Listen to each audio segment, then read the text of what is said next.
சிறகடிக்க ஆசை இன்னைக்கு எபிசோடில் மனோஜ் ரோஹிணியும் வீட்டுக்கு வராங்க. அப்போ விஜயா பார்த்துட்டு சொல்கிறாங்க, கொஞ்சம் வெயிட் பண்ணுங்க, ஆரத்தி எடுக்கணும் அப்படின்னு சொல்லி எடுக்கிறாங்க. அப்போ முத்து சொல்கிறாங்க, இவனுக்கெல்லாம் எதுக்கு ஆரத்தி, எங்கள் அப்பாவுக்கு தான் எடுக்கணும், அப்படி என்ன இவன் சாதிச்சுட்டான்னு எடுக்கிறீங்க அப்படிங்கிற மாதிரி சொன்னது விஜயாவுக்கு கோவம் வந்துடுது. அப்போ மீனா அங்கே இருக்காங்க, என்னடி அங்கே வெயிட் பண்ணுறங்க வா அப்படின்னு சொல்லி கூட்டிட்டு இதை கொண்டு வெளியே ஊற்றிட்டு வா அப்படிங்கிற மாதிரி சொல்கிறாங்க. போகிறாங்க. அதுக்கப்புறம் மனோஜ் வந்து ஹாலிலே படுத்துடுறாரு. அப்போ என்னாச்சுடா அப்படின்னு சொல்லி கேட்கும்போது டயர்டாக இருக்குது அப்படிங்கிற மாதிரி சொல்கிறாங்க. அப்போ ரோஹிணி சொல்கிறாங்க, கொஞ்சம் தூங்கி எந்திரிச்சா கரெக்டாயிரும் அப்படிங்கிற மாதிரி சொல்லிடுறாங்க. ரூமுக்கு போய் படுத்து தூங்கிடுறாங்க. மனோஜை வந்து சாப்பிட எழுப்புறாங்க. இல்லை என்னால் முடியாது அப்படிங்கிற மாதிரி சொல்லிட்டு படுத்து தூங்கிடுறாங்க.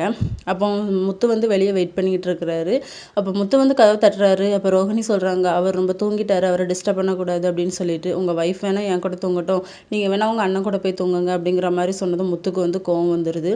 அப்போ அண்ணாமலை சொல்கிறாரு, நீங்கள் வேணால் எங்கள் ரொம்ப வச்சுக்கோங்க, நாங்கள் ஹாலில் படுத்துக்கிறோம் அப்படிங்கிற மாதிரி சொன்னதும், இல்லைப்பா நாங்களே மாடிக்கு போய்க்கிறோம் அப்படின்னு சொல்லிட்டு மாடியில் போய் படுக்கிறாங்க முத்துவும் மீனாவும்.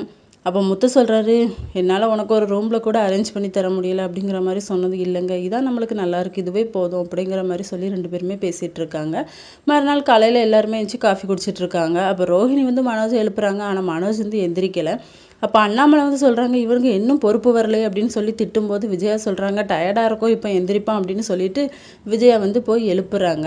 அப்போது அண்ணாமலைக்கு கோவம் வந்துடுது, இவ்வளோ பெரிய பையனாக வளர்த்துட்டு அவனை நீ எப்படி எழுப்புற. ரோஹிணிக்கு வந்து கோவம் வந்துடுது. மனோஜ் எந்திரி, நம்ம ஷாப்பை ஓப்பன் பண்ணணும், உனக்கு கொஞ்சமாவது அறிவு இருக்கா அப்படிங்கிற மாதிரி திட்டுறாங்க. அப்போ விஜயா சொல்கிறாங்க, இரு நான் எழுப்புறேம்மா அப்படின்னு சொல்லி எழுப்பிட்டு இருக்காங்க. ஆனால் மனோஜ் வந்து எந்திக்கிற மாதிரி இல்லை. இதோட இன்னைக்கான எபிசோட் முடியுது.